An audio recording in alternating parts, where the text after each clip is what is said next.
consumer tech, and we're going to be discussing a very interesting one. You know, the babies come, they are nice and easy to handle. Yes, if you're a first timer, then it could be a bit challenging, but generally speaking, babies are more portable and easier to handle. But then you get to the teenage stage, and it can start proving quite challenging. You know, and so we're going to be looking at apps and websites for teenage parenting.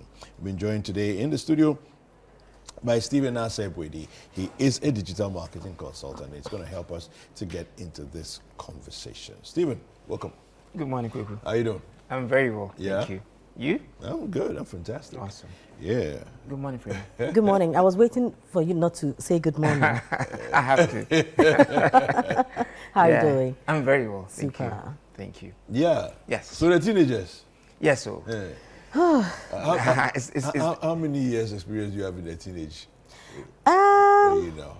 Adrian is 17, but some turns 14. Hey, you know, so wait, so she's a veteran. Oh yeah, man. Yeah. Next year, God willing, he'll be voting. Yeah. Oh, wow. And we are super excited about it. So he asked, who should I vote for? And I said, but we don't do that. You should look at around you and assess things for yourself. That's why you need to watch the news and know who you are voting for. I can influence that. That's this point you just made is a very good segue into the conversation. Okay. You treat them as adults. Yeah. Not really as adults, but as people who can make some decisions. They're intelligent enough. They're intelligent enough. Yeah. They don't need kind of like too much supervision and all of that. But that's the risk. Yeah. Because sometimes when it favors them, they will come and tell you that we are not children. Yeah. Yes. No, it's true. Yes. When it favors them, Yeah. they'll tell you that we are not children. But when it doesn't, mommy should be stuck. That's the risk. And we're going to focus on two main areas. Okay. The time they spend online, the things they do online, and the times when they are not at home. And you worry. Because, I mean, you've got to allow them to be free a bit. The rule is that monitor but don't spy. Okay. Wow. What is that? Wait. What's the difference? Yeah. So monitoring is like tracking what you're doing, but spying is where you're doing it with an intention to Catch them out. catch them out. Okay. Okay. And when they know you are spying, they will hide things. Yeah. They can find ways to hide it. But if you're monitoring, you just get, and some of these apps we're going to talk about will help us to be able to monitor what they do online, the kind of messages they receive, the websites they visit, and things like that. They're even trackers.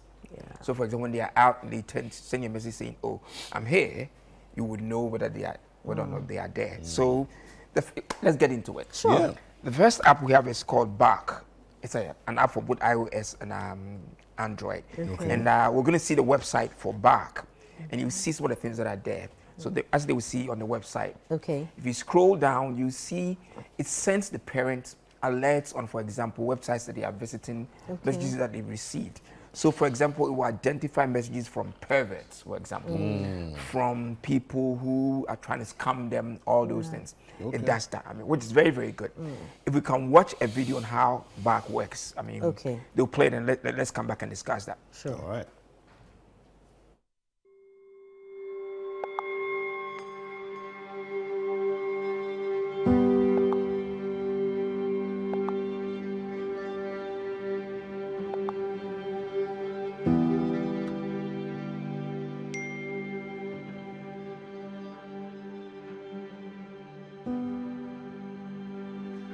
As a parent, you never want to see your child struggling with suicidal thoughts.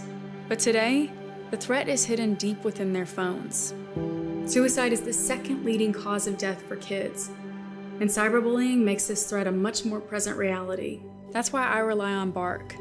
Built by parents, for parents, Bark's award-winning dashboard monitors text messages, emails, and over 30 different apps and platforms for potential safety concerns.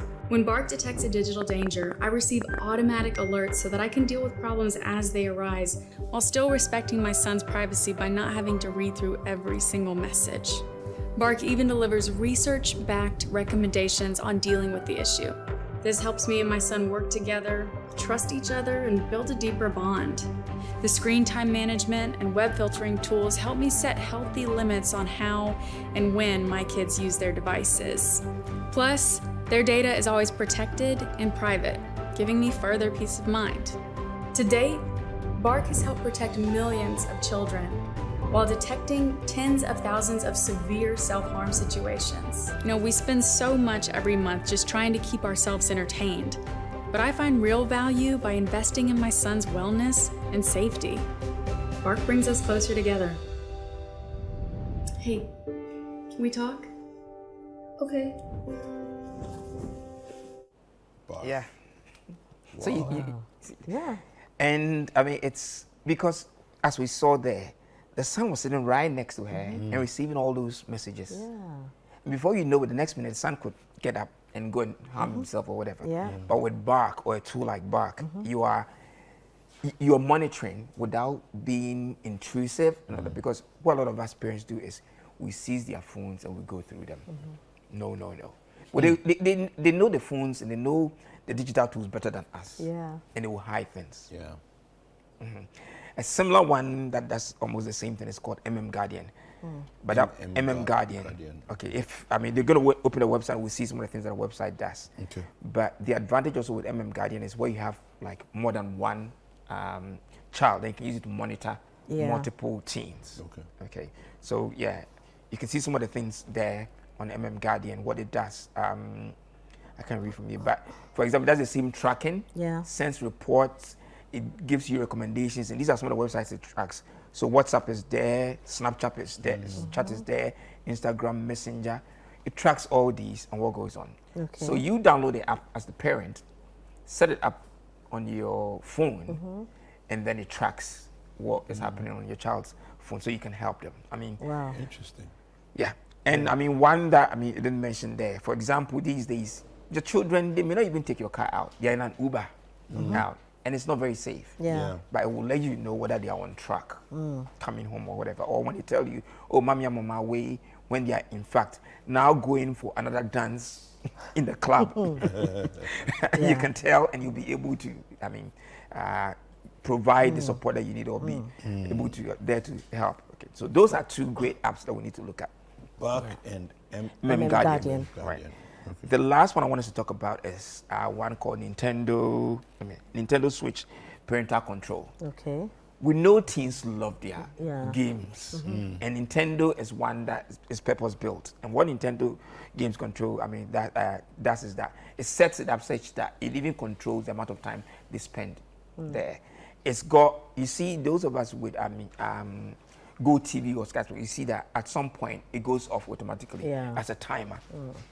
So you can control that. Okay. You also control the number of hours that you control the games that they play there, all those things. So they have it, but you, the parent, control and monitor how much they do. Let's watch this video, please.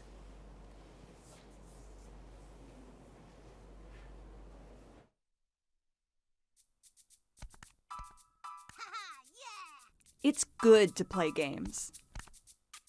But parents sometimes wonder, is my child playing too much? And what kind of games is my child playing? That's why Nintendo created an app to help monitor your child's gameplay. Nintendo Switch Parental Controls.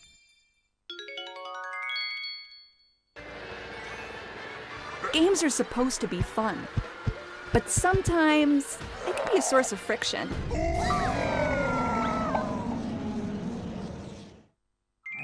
Nintendo Switch Parental Controls to the rescue.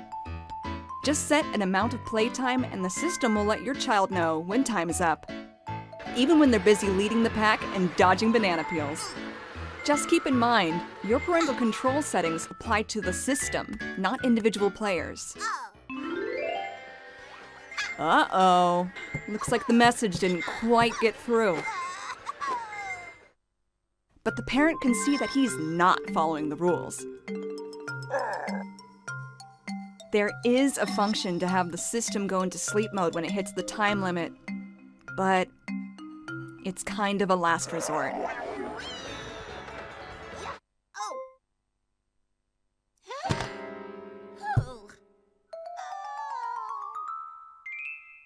You can also set playtime limits for each day of the week. So there can be more time on the weekends, for example. Maybe there can be a little something extra for good behavior. Or maybe not.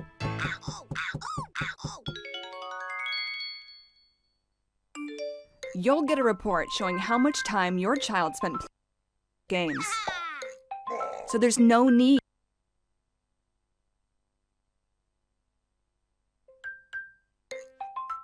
Knowing what kind of games your child likes to play can make it easier for you to talk. Of course, you'll still have access. All right. Yeah. So you can see that I love it because Nintendo themselves, being big players in the industry, created it to help parents. You see the different controls that it gives. I mean, like we said, these are just to help you, the parents. I often say that the first thing you should do is have conversation with your teens. Let them know why you're taking certain decisions, why you need to monitor their activities online, all those things, and you'll be fine. Okay. So, in terms of the development of the apps and all the rest, you made a comment earlier. You said that the kids, they know the technology better than we do, right? And of course, as it's advancing, they will come across more and more advanced technology. Is there any possibility, with all that we've seen now, that somehow they will still outsmart us? Yeah, it's possible. But you see, a lot of these machines, what it does is that it learns from usage. Okay. So if he kind of like finds a way out of today, tomorrow the system would be updated. Okay. And it's also a lot of it's uses a lot of data based on what you do. Plus, it may not even be your child that does that. Another parent's child does that. So they'll find that there's an emerging abuse of it, and then they would. That's why you need to download the updates often enough. So with this, the kids will know that they are being monitored. Yes. Okay. Yes. Yeah. Right. Which I think is better than you spying. Exactly. Yeah. I mean, they would know, well, I can't hide anything from mommy because mommy will get alerts, you'll get reports, this and that. If they try to kind of like fix it or find a way, avoid being, monitored, the system will detect it. And they may get away with it the first time, but they won't get away with it the next time. Well, I think we need this. I mean, we do. Because sometimes it's not just even wanting to, pry, and wanting to know who are they talking to and what are they doing. But sometimes just to for their own safety and for your peace of mind as well, For especially when they are out. safety, All kinds of things can happen, and so I think that. And sometimes they may not even be able to call you, when they find themselves in danger or when they are in a compromising position. So I think apps the like system will this, send you exactly alerts. when it's really helpful. Plus, maybe finally, because it's used by a lot of parents all over, it brings the experience of the parents from all over. It's got counselors. You saw in one of the videos where it says that it will send you even advice on how to deal with the issues that it finds. So it's crowdsourced. You've got experts there, so you're not on your own, which I think is comforting. it's important. Yeah. Fantastic. How do people get in touch with you? Find me at Nase on Twitter.